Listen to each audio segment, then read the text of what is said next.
So what's up, everyone? This is Dave with Ep Concrete, and today we're going to talk about my house has settled, now what? This is 3 Minutes of Why with your foundation guy.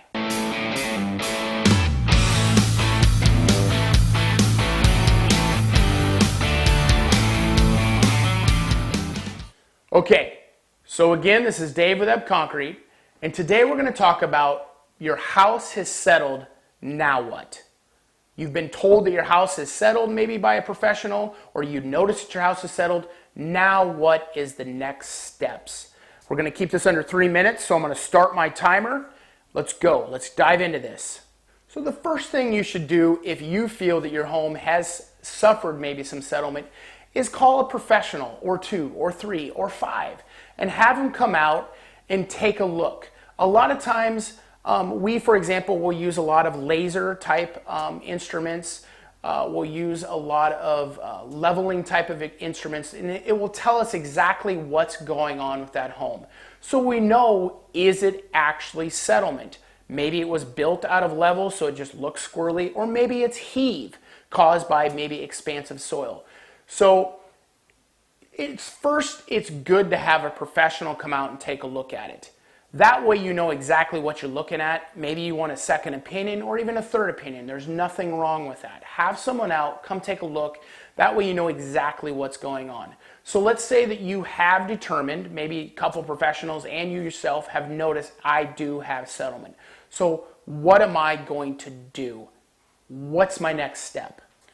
First of all, your next step is to do your research. First, you're going to want to find a reputable company. Someone that stands behind their work to fix settlement issues.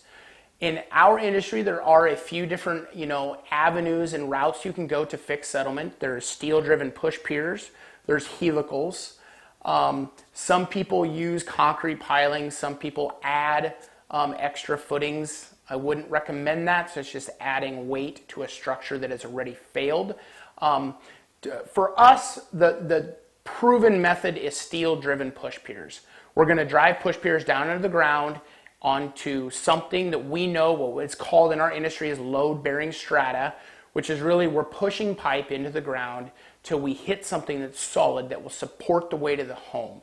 And most of the time, 9 times out of 10, we're achieving some lift in that home and we're putting it back to where hopefully it originally was. Unfortunately, you can never guarantee lift, but a lot of times you're always able to achieve it, if that makes sense. So how much does it cost?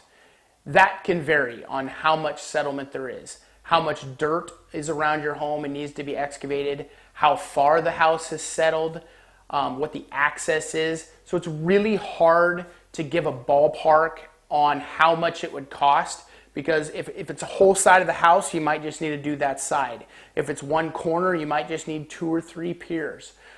Typically, a pier is going to go about anywhere from 5 to 8 foot on center, and typically a steel-driven pier is going to cost someone anywhere between $1,700 to $2,000.